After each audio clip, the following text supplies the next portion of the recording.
Olá, pessoal, tudo bem? Sejam bem-vindos à nossa segunda semana de português aqui pelo Moodle. Nós vamos começar a falar de modernismo no Brasil, né? Na semana 1 a gente falou sobre modernismo em Portugal. Modernismo no Brasil é muito legal, vai ser o nosso tema de quase esse ano inteiro. A gente vai começar falando sobre a primeira fase do modernismo. Vocês vão ver que vai ser bem legal, tá bom? Vou diminuir minha carinha aqui. E aqui está a minha apresentação de slides que vocês encontram depois aí no Moodle para estudar, tá? Então, a primeira fase vai de 1922 a 1900. A primeira fase do modernismo no Brasil começa com a Semana de Arte, que é um marco importante aí para a literatura do mundo todo, né? Que acontece no modernismo.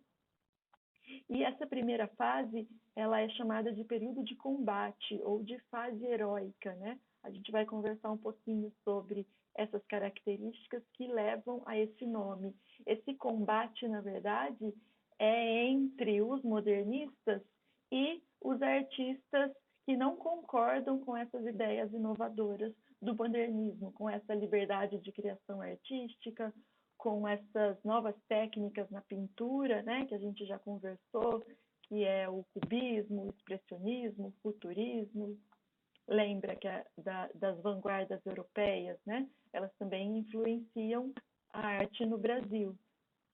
E é chamada de fase heróica porque tem uma valorização da cultura nacional, né? Colocar o próprio brasileiro como herói da sua história, né? Essa ideia das palavras aí combate e heróica, né? Então, no modernismo no Brasil, a gente vai ter uma ruptura com os padrões, uma quebra com o tradicional, e a gente vai ter a liberdade de criação, né? Liberdade de criação é uma das máximas do modernismo. A gente tem uma construção de uma literatura própria do Brasil, o resgate das raízes culturais brasileiras, a afirmação nacional, mas é um nacionalismo diferente daquele nacionalismo do romantismo, né? Agora a gente tem aqui um nacionalismo crítico, com críticas pesadas à realidade brasileira, né? E aí uma renovação artística e da linguagem. Outra característica, experimentação estética. Então, vamos ver se fica bom se a gente fizer assim. Por exemplo, esse quadro aqui, O Homem Amarelo, da Anita Malfatti, ela tem contato com as vanguardas europeias, sofre influência das vanguardas europeias, mas tenta fazer uma arte própria, né? Ela faz experimentação. Então, ela usa nesse quadro influências do cubismo e do expressionismo e faz a sua própria arte, né? Se a gente pegar um quadro cubista, né? Vocês têm lá no livro do Picasso, por exemplo, as formas são bem mais definidas, né? Os triângulos, os quadrados, etc. Aqui ela tem uma mistura, né? Então, desse cubismo com o expressionismo para fazer esse homem amarelo. Antes da Semana de Arte Moderna, a Anita Malfatti fez uma exposição das suas obras, vendeu alguns quadros. Depois, o Monteiro Lobato escreveu um artigo criticando, falando muito mal da obra dela, falando que era caricatural, que parecia desenho de loucos em hospício e etc. E muitas pessoas que tinham comprado obras dela devolveram. Isso causou uma necessidade de união da classe artística modernista, né, que queria defender essa renovação da produção artística no Brasil. E aí eles se juntaram e essa junção acabou culminando depois na Semana de Arte Moderna. Quer dizer, no lançamento para o grande público de várias obras do modernismo, todo mundo junto, né, para dar força para o movimento. E isso também impulsionou nesses artistas uma necessidade de falar mal das obras literárias anteriores ou das características literárias anteriores, né? Por isso que a gente tem esse combate. para se reafirmar, para valorizar o que eles produziam, eles sentiram a necessidade de diminuir as escolas literárias anteriores, principalmente o parnasianismo. Outras características do modernismo no Brasil, primeira fase: oposição ao parnasianismo e ao academicismo, ruptura com os padrões anteriores do simbolismo e do pré-modernismo, valorização do cotidiano, ironia, sarcasmo, irreverência, uso de versos livres e brancos. Já conversamos um pouquinho sobre essas características, né? Aí a gente tem uma obra de Tarsila do Amaral, chamada Cartão Postal, e a gente consegue ver traços característicos dessa pintora aí, tão importante para a Semana de Arte Moderna e para a primeira fase do modernismo no Brasil. Que, volto a repetir, não é só uma escola literária, é um movimento que se estende às outras artes, né? Nomes de destaque no modernismo no Brasil, primeira fase. Victor Becheré foi um escultor, um grande artista que, tendo sido premiado na Europa, passou a ser mais valorizado pelas pessoas aqui no Brasil, inclusive o Monteiro Lobato, né? O Monteiro Lobato elogiou a obra do Victor Becheré, e isso foi uma coisa muito importante, porque o Monteiro Lobato tinha criticado as características modernistas na obra da Anita Malfatti, né?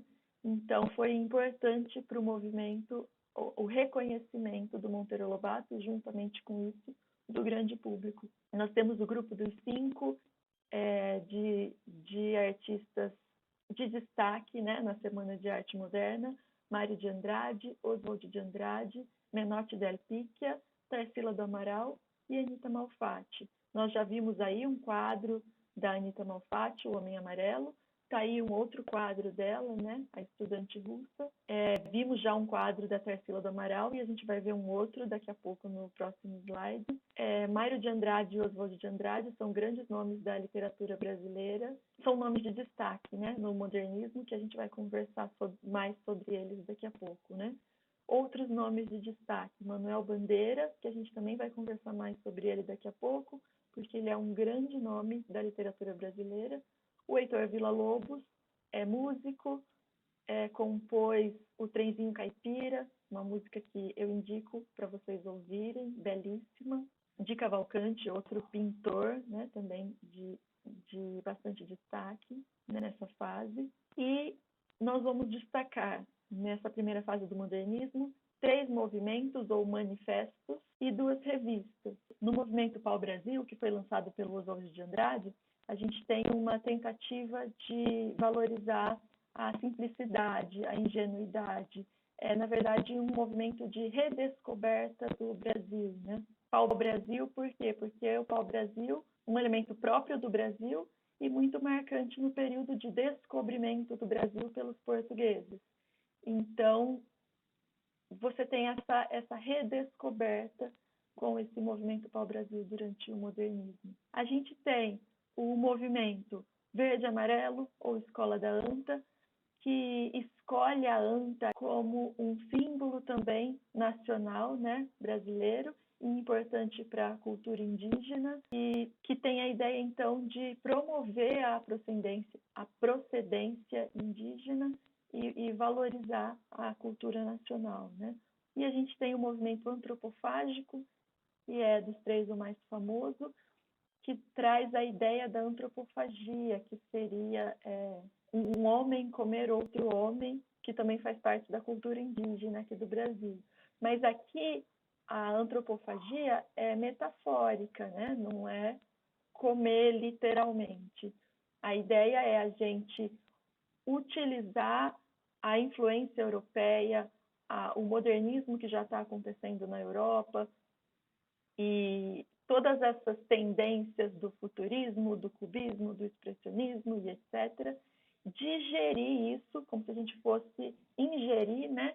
Digerir tudo isso e transformar em algo próprio do Brasil, né? Então, esse é o movimento antropofágico: digerir a cultura europeia e todas as influências de fora e transformar isso em alguma coisa nacional, própria do Brasil, né? e esse movimento é muito defendido na revista de antropofagia, que se destaca e depois vira uma coluna no jornal, né? No Diário de São Paulo. O Abapuru, da Tarsila do Amaral, essa tela que eu coloquei para vocês aqui nesse slide, Abapuru significa antropofágico em Tupi-Guarani, né? Então, ele é o símbolo do movimento antropofágico e da revista de antropofagia. Por que que o Abapuru tem esse nome, né, com essa imagem aí? Segundo a própria Tarsila e segundo o Oswald de Andrade, o Abapuru, esse quadro, ele lembra uma criatura selvagem do mato. Então, você tenha uma tentativa de resgatar o próprio do Brasil, né? Então, ele dialoga, eles três dialogam, né, os três movimentos, para resgatar e valorizar a cultura nacional. Então, é essa a ideia do Abapuru como antropofágico em Tupi-Guarani. Essa foi a primeira parte. Muito obrigada. Daqui a pouco a gente se encontra de novo na segunda. Um beijo.